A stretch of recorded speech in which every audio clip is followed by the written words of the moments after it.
Eh bien, on se retrouve pour, corriger votre travail. Alors j'espère qu'il a été efficace. Maintenant je vais vous demander de prendre en note la correction. Ne prenez pas tout. Surtout n'effacez pas ce que vous avez noté ici. Vous pouvez compléter avec les informations que je vais mettre maintenant.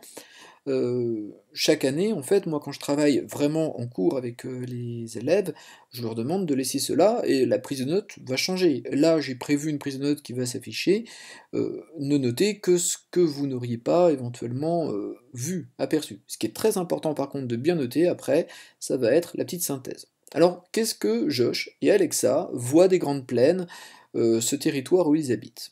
Eh bien déjà, ils sont marqués par un paysage plutôt plat, où il y a beaucoup, beaucoup de cultures, de champs.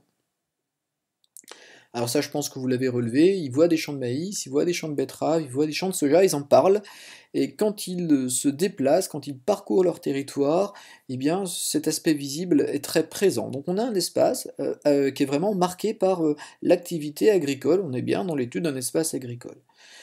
Autre élément, du paysage, des granges. Les granges qui servent soit à abriter le matériel agricole, soit une partie, des animaux, des étables. Alors, ces granges, c'est Josh qui en parle, hein, on trouve les nombreuses fermes et les fameuses granges. Alors je vous montre à quoi elles ressemblent, ces granges qu'on va trouver, dans, la région des Grandes Plaines. Alors les formes vont varier, hein, mais, je pense que vous les avez peut-être déjà aperçus, au détour d'une série, télévisée, américaine. Voilà, ce type, de construction qu'on va trouver, dans les grandes plaines. Alors, maintenant ce qu'ils en pensent. Eh bien, Josh nous parle de la présence de musées. Alors ça, c'est intéressant parce que moi, a priori, je j'imagine pas qu'il va y avoir, beaucoup, d'activités à l'intérieur de ce territoire. Bah, il y a des musées, pour lui, pour ce jeune, américain qui vient de la grande ville, eh bien, c'est aussi l'occasion parfois de faire des balades en forêt. Donc il n'y a pas que des champs, il y a aussi, quelques, espaces de forêt, dans ces territoires-là. Et puis, dans les avis négatifs, eh bien, Alexa nous parle de ces longs déplacements qu'elle va faire pour aller au lycée. Et puis, elle parle aussi d'un espace qui peut parfois être un petit peu ennuyeux, où on manque de choses à faire. Donc là, vous avez vu que les 2 avis ne sont pas forcément, les mêmes. Ils se complètent, même s'ils ne sont pas les mêmes et ça nous montre que la façon dont on vit et dont on habite un espace et un territoire, c'est pas, la même chose pour tout le monde.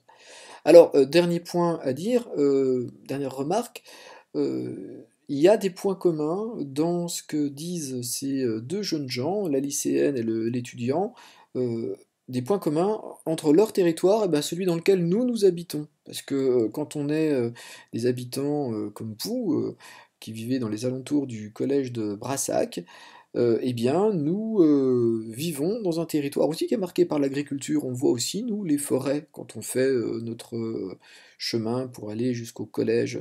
On voit aussi, des champs, nombreux, des prés.